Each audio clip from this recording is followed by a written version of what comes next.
The Fanfiction Power Hour is a comedy podcast between friends that does not attempt straightforward readings. The links to the fanfictions are in the description if you would prefer an unaltered experience and to support the authors by giving the stories a like.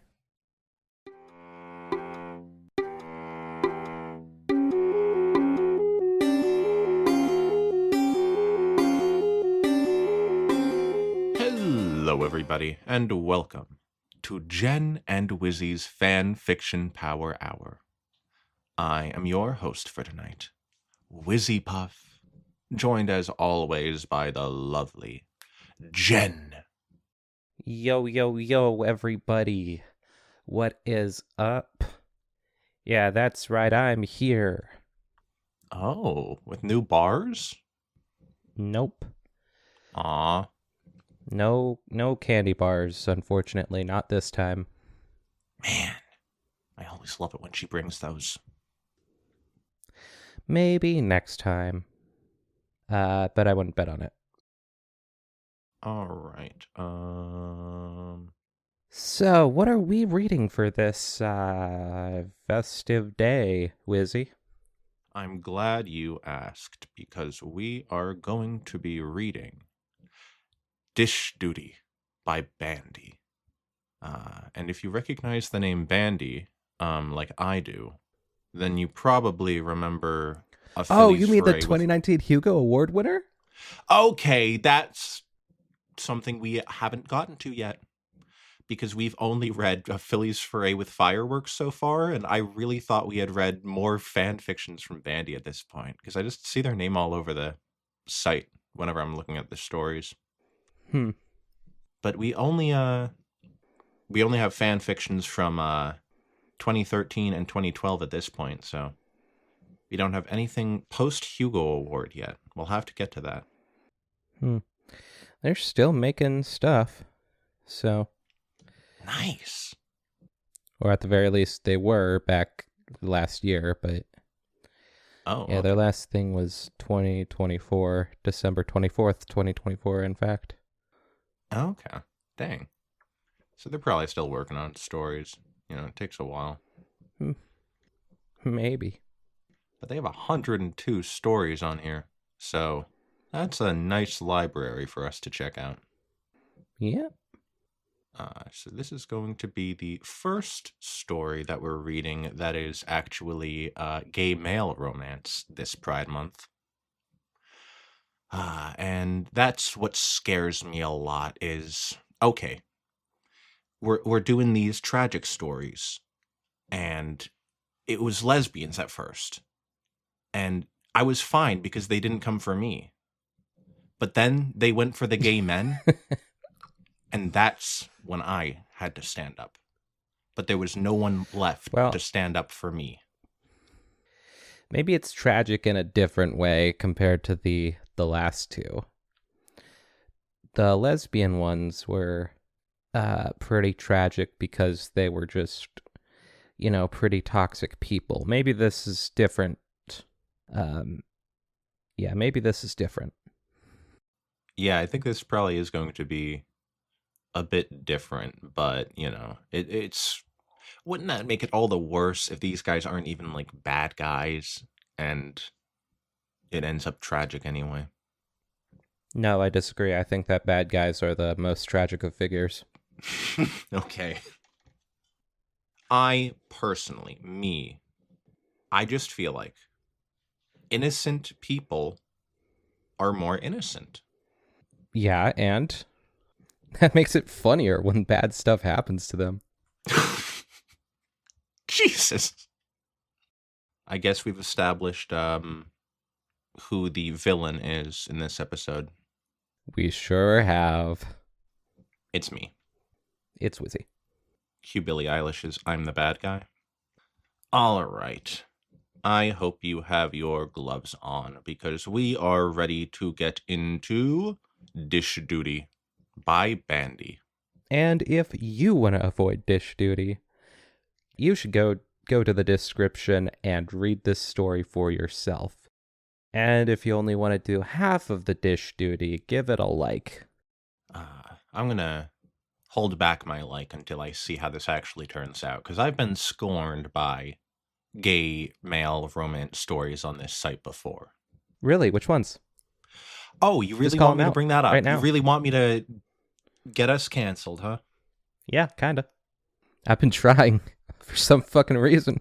Okay, fine. It wasn't on the podcast, but it was it was straight up porn.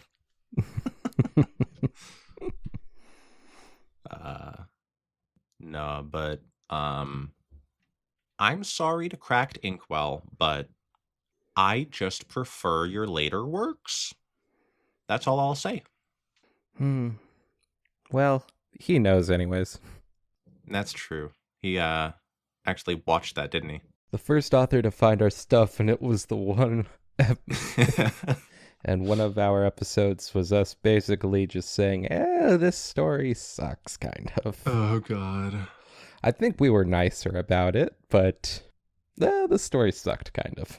I do kind of put a little bit of the blame on us because we were hyped up by the fact that it was Cracked Inkwell beforehand, and all we had read was Discord Teaches Philosophy. Was that Cracked Inkwell? Yep. Yeah, okay. And that story's great. Yeah, maybe we'll read another Cracked Inkwell story and regain faith in him as our holy lord. But to get another author that we have 2 stories under the belt for, we are getting into Dish Duty by Bandy. Chapter 1. Dish Duty by the Band Brony. That's not the author. Oh, they probably changed their name. Dang. That's a piece of lore. Yeah, it's apparently you can change your name on Fanfiction. Okay. I recently changed it myself. Oh, nice. I need to see what your new name is. Who knows? Ooh. Okay. Doodly doodly doo. Why, did you have something? Those were the last words out of the recruit's mouth before the world exploded inward in a burst of fine craftsmanship and clocked him square upside the head. As he fell backwards, a torrent of words, slicing like the rain of a hurricane against his ears, slapped him further. What in my good name is going on here? You dare make a mess of this fine mess hall? The voice boomed. In the recruit's haze, it seemed to come from everywhere at the same time, swerving around the angels bleeding into his ears, a cherub's song of suffering. Past the bright lights turning reality into a soggy mush before him, and into his head.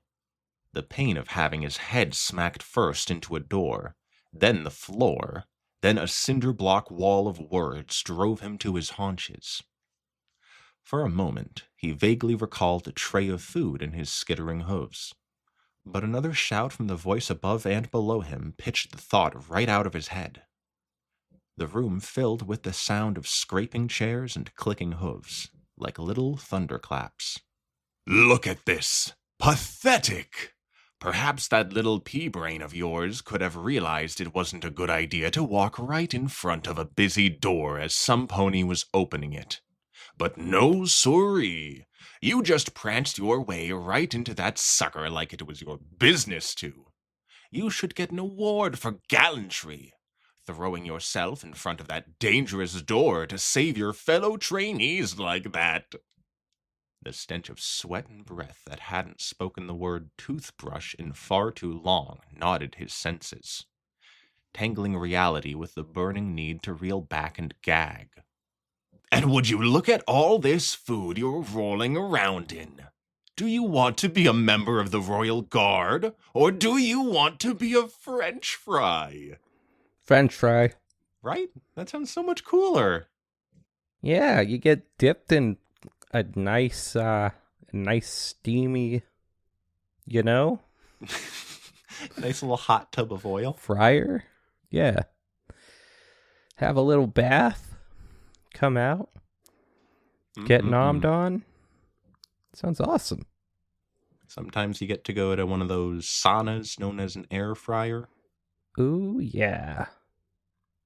Funny, he couldn't remember having food. Thinking hard, he couldn't really remember anything at all before the collision. The world had become his teetering self, buffeted by gusty threats to the point of collapse. Man, this person's talking too much. Who the fuck is this guy? A loser. I wonder how long it would take the mess staff to mop your sorry hide off the floor and deposit you in the nearest trash can. Do you have any idea in your cutesy little mind how hard these ponies work to keep this place up to snuff? And then you disrespect them by throwing your food all over the ground. I don't like trainees who disrespect the ponies around them. It's a sign that they lack respect. And what, class, do we do with those who don't respect the Royal Guard? We respect them with extreme prejudice. The class shouted back in unison. Oh, you kids give me shivers every time. They're all just little kids. Oh, God, imagine. He's just like a 6-year-old. Child soldiers. And he hit him with a door. No, he's the only adult in the room. Yeah, that's what I was picturing. Even the sergeant is a kid. Oh, wait. You're saying the sergeant is a kid and the person who's hit with the door is the only adult? Yeah. Oh, my God. Well, I guess that makes it a little better. Yeah. The sergeant shouted back, his voice thick with sarcasm. As for you, little floor dweller, he turned back to the recruit on the ground. You'll be on dish duty tonight to make up for this little mess. Am I clear? He still had the sense in his head to bleat.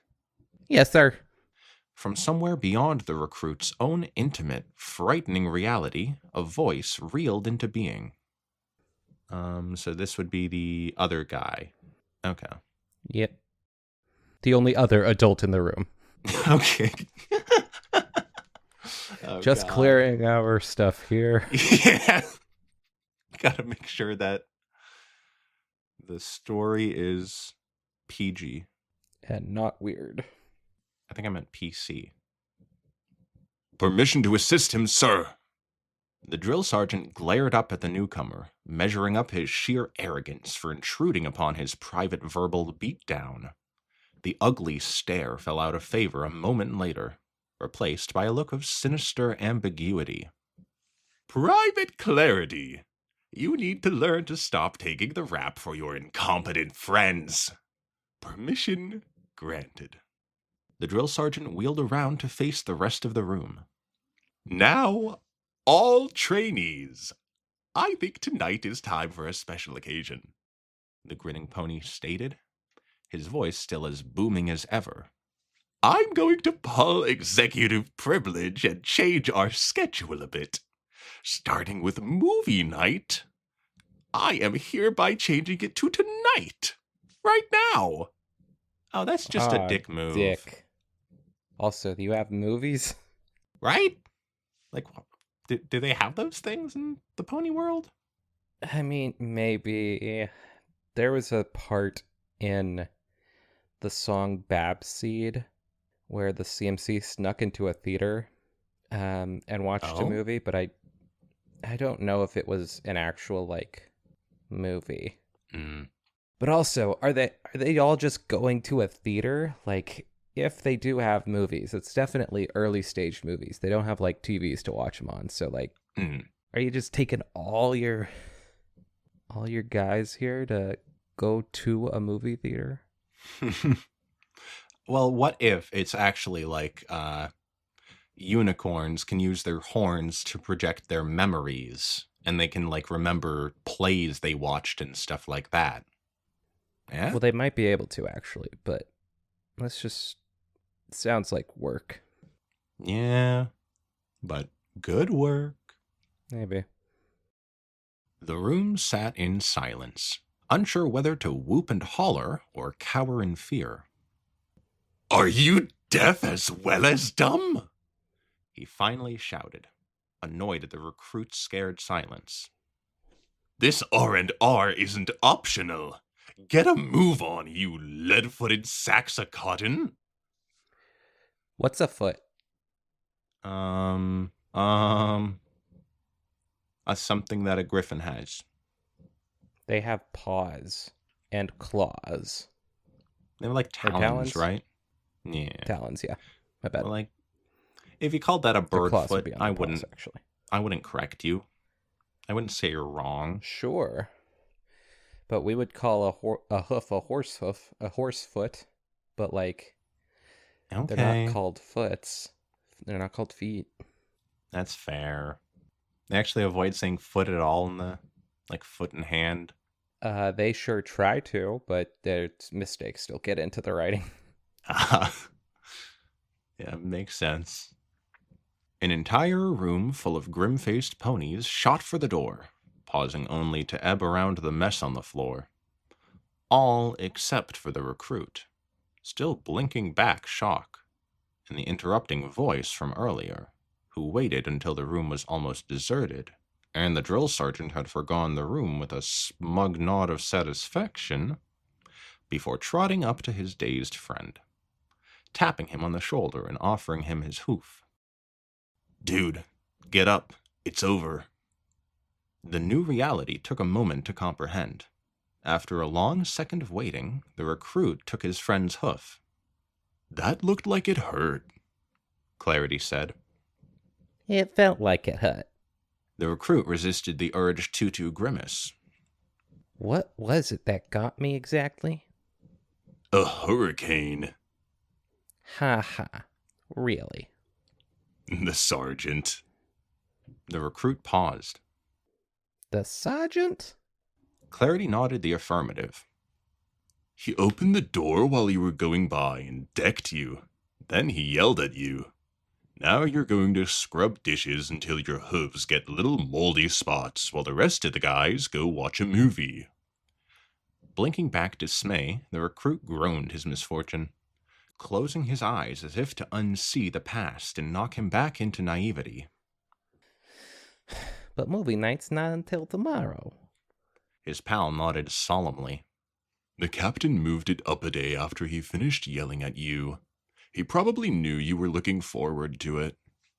God. The two stopped at the double doors leading to the kitchen.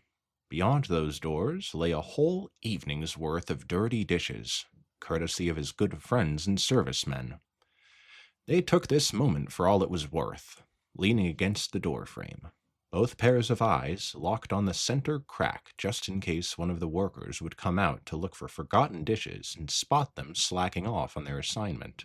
The punishment would be bad, but not bad enough to keep the two from basking in shared defeat, comforting each other the only way they knew how, passively.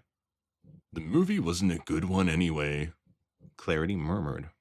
"It's an action movie with a lot of explosions and an old coot of a B-lister walking away from them like they were firecrackers in a Philly scout camp." That's it, recruit's favorite kind of movie. Oh my god, no, Bandy's mentioning Phillies and firecrackers in the same sentence again. Oh, God. Damn it. Clarity knew the sheer inaccuracy of those dramatic explosion walkaway scenes would generate some sort of response. The two had discussed the matter at length in their barracks a while back, the night they discovered a shared interest in movies. Despite throwing the peeve out there like bait on a fishhook, though, the recruit didn't so much as show an angry blink of emotion. Those are fun to watch. He said. They're not very realistic, but they're fun to watch.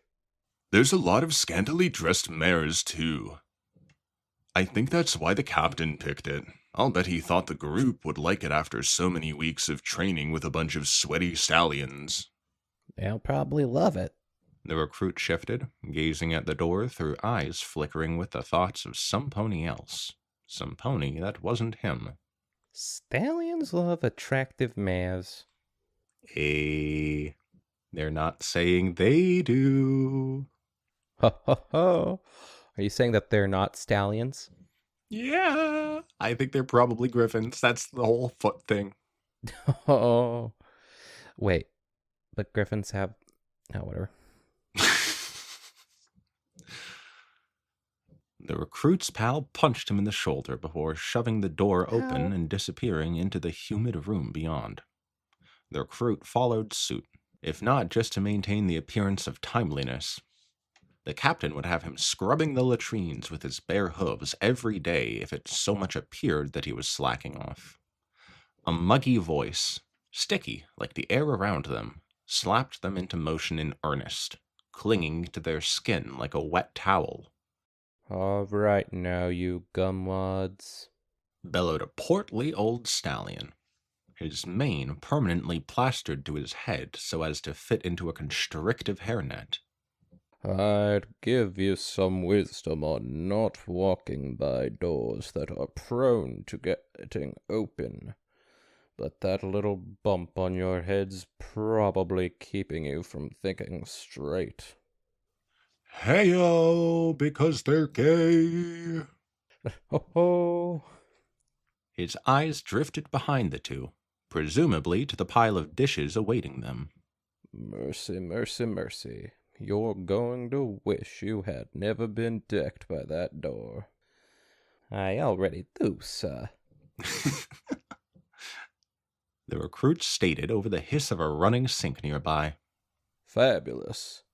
2 wet dish rags flew through the air. Both recruits caught them in their teeth. The dishes are over there. Clean them, dry them, then put them in the dishwasher for disinfection. More like dish-infection. Hey! Can't we put them in the dishwasher first and spare the trouble, sir?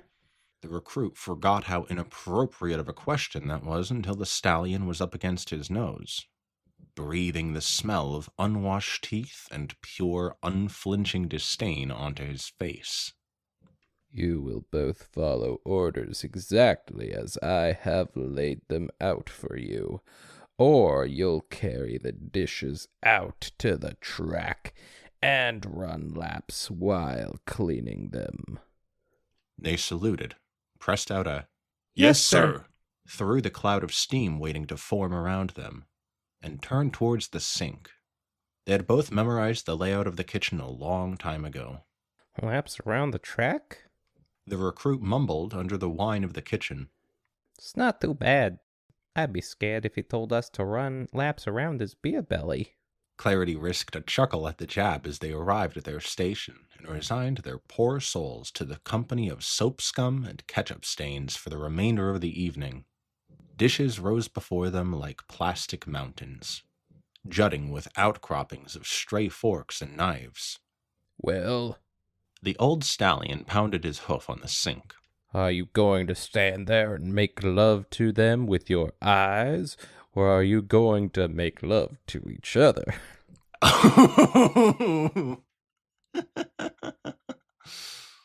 This old stallion totally ships these two.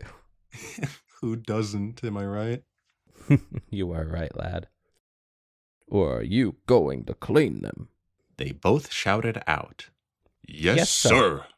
not wanting to risk another unintentionally snide comment that might get them thrown into the dishwashers along with the plates. A moment passed as the sheer hopelessness of their impending job hung before them, lifting the piles of dishes until it loomed over their heads like a great hulking monster, eager to devour their wits and spit out clean plates in return. Their glances drew together like gravity, both towards each other and away from the dish demon before them. Half a knowing glance, hardly even that. They dared not risk anything more, lest the surly stallion oversee them. Their system, they called it, of keeping themselves contained to sidelong glances and hoof bumps and hellos and how-do-you-dos, served its purpose just like they did, for the sake of every pony else around them. They bore that burden by choice, and they were not less for it. It wasn't just their choice to make, when it came down to it. It hurt to be so close to a pony and not be able to do a thing about it. But no more than 100 laps around the track for splitting a fellow recruit's nose after they spit out a slur, or those looks, not quite disdain or outright rage, but something more refined. A casual hatred, a tone below violence and just above disgust. They had no pony to avoid them now, except for the old mess stallion. The world was a mountain of plates held together under its own gravity, clouds of steam shifting over it like horizontal waterfalls. And them, two little figures plopped square into the midst of a struggle perhaps beyond their ability. An uphill battle towards normalcy. I wonder when the next movie night is going to be held. The recruit pondered aloud. Not for a while, Clarity replied. Few months, maybe.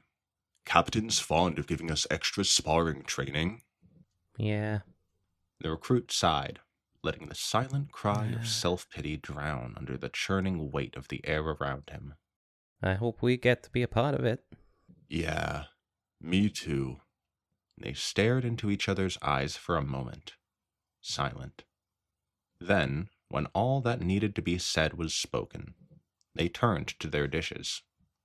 Little white irises ready to be washed clean of blinding impurities by the hooves of pony kind. The end.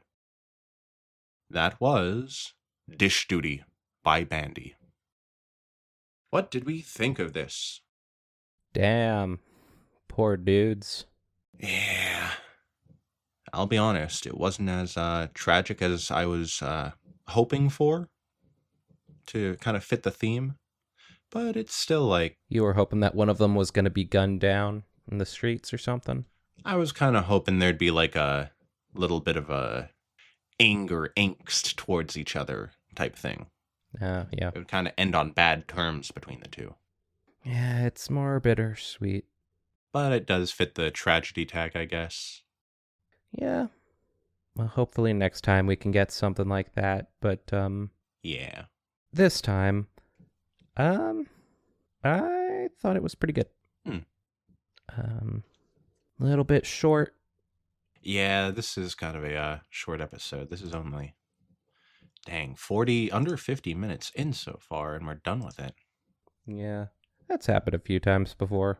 It's a good thing I have this one lined up. Cupcakes by Bandy. Wait, what? I have no clue who actually made Cupcakes. Yeah, no one really does, I think. That's one's a mystery, I think, who wrote it. I didn't even know that. And also that's 9 or 12,000 words long or something like that. Well, I have it open and I'm going to be reading it. So you better either get on the wagon or jump off. All right, I'm going to bed. All right, everybody. This is going to be Wizzy's second half of the episode. How fast can I get through this story? I'd say that'd probably be... takes us about an hour to get through 3,000 words. Of course, that does have us just generally, like, joking around. Yeah. Probably take you, I don't know, 3 or 4 hours maybe. I think I could probably do it a little quicker than that because I would be trying to speed run it. So I wouldn't really care about quality. All right, well, good luck then. Try to... Good luck with the fanfiction campfire episode. Oh, God. This one was actually really nice, though. I like this type of romance where it's like forbidden romance, you know? And when it's like gay forbidden romance, it's like you can do that so well. Yeah. I like forbidden romance too. Like, it's saying a child X an adult. Like, is that... No, I don't like that. I'm just like, is that too far with a joke? We specifically avoided that. Yeah. Yeah. These poor guys, you know, hopefully they can someday make it work. Mm-hmm. Even the military in Equestria is homophobic. Go figure. Turns out next movie night, the sergeant is like, I just heard of a movie called Love, Simon. Who wants to watch it? He's like super gay himself. He just didn't know that those types of movies existed. That would have been awesome. That's my headcanon. The sergeant or the captain, I don't know, is totally gay. Yeah. I mean, I did kind of do the him voice from Powerpuff Girls, and everyone knows that that guy is some type of queer. He's something, all right. I really am trying to think of what to say about this. I don't know. What do you think the recruit's name is? Probably, tragedy? Because if our love is tragedy, why are you my clarity? That's good, man. Tragedy X Clarity. That's why it's tagged tragedy. It's a character tag. That would be really funny. If tragedy was both a character and a what the hell is it? A genre? If tragedy was both a character and a genre tag. That's why he's named that. It's like how Fluttershy is really shy. Tragedy is always involved in tragic stories. God. His parents really fucked him over with that one. Imagine how that works, where you can name your child what they're destined to be. And so you name them something like Filthy Rich. A lot of people have pondered that. Scooter Tricks, the abridged series, has a whole, joke based off of that. Nice. Yeah, many people have considered what it's like to bend the system, as it were. And of course, you can change your name. Cupcake was initially Chiffon Swirl. Oh, yeah. And Spoiled Rich was initially Spoiled Milk.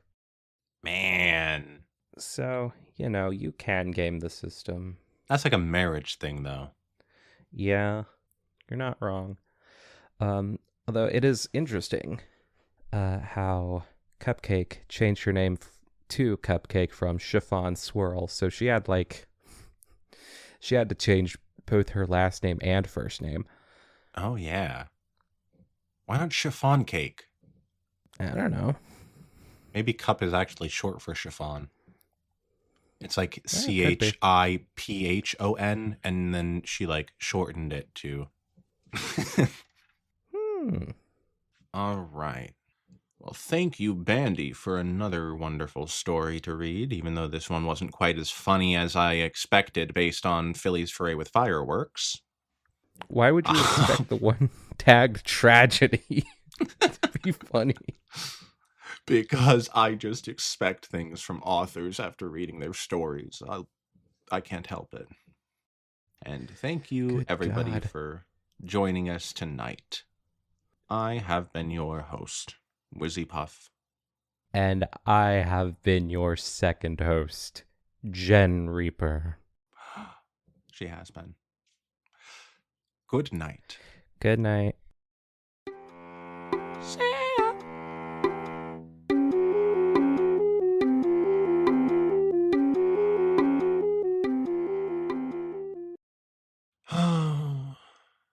I didn't even have my computer on, I'll be honest.